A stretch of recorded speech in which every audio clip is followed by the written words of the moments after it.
Assalamualaikum warahmatullahi wabarakatuh. My name is Silviatus Shoimah. I'm from English Education Department. Here I will explain about my summary. The first one is the grammar translation method. The grammar translation method is an approach to language learning that emphasizes the memorization of grammar rules, vocabulary lists, and translation exercises. It is commonly used in traditional language classrooms and focuses on the written language rather than spoken communication.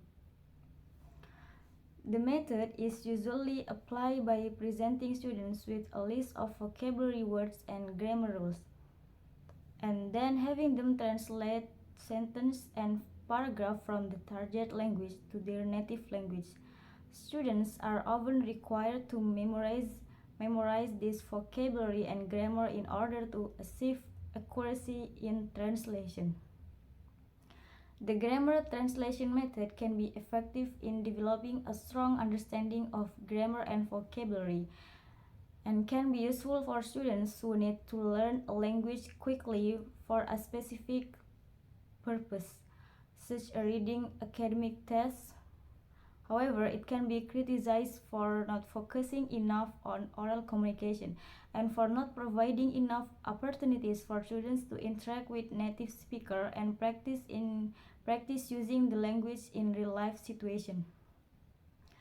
The direct method is an approach to language teaching that emphasizes the use of target language in the classrooms.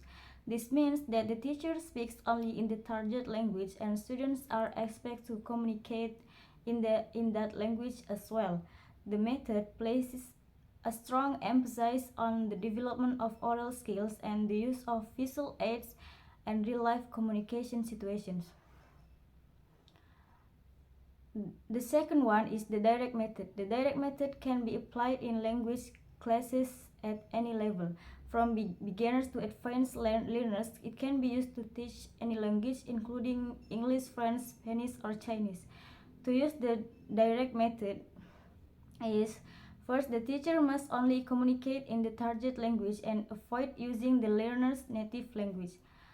The second, students need to participate actively in the communication process and use the target language as much as possible.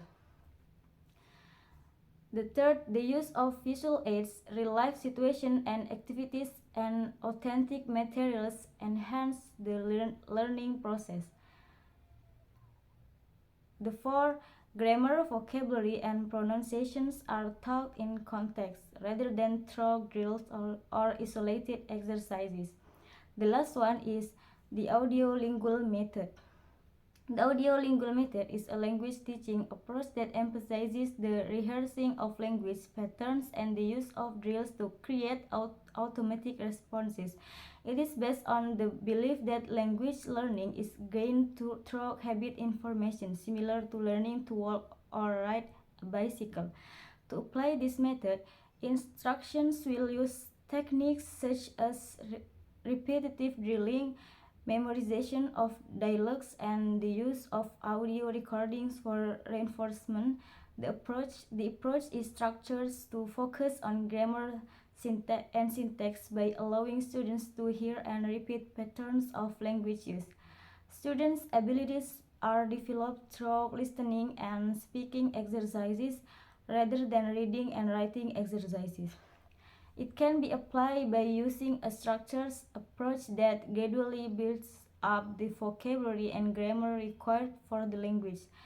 The audiolingual method is ideal for those speaking to improve their language skills and become more confident in their communicative abilities.